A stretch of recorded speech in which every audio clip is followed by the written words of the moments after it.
बाप म्हणायचा, काढलेली नख दारात कधीच नाहीत टाकू.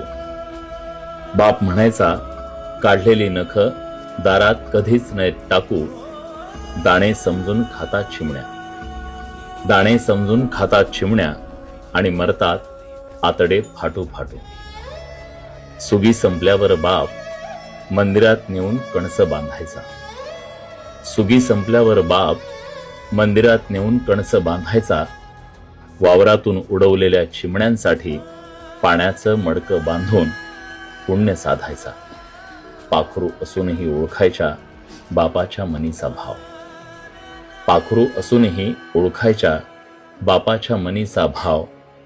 तेव्हा सुगी संपली तरी, तेव्हा सुगी संपली तरी चिमण्या सोडीत नसायच्या गाव. चिमण्या सोडीत नसायच्या गाव.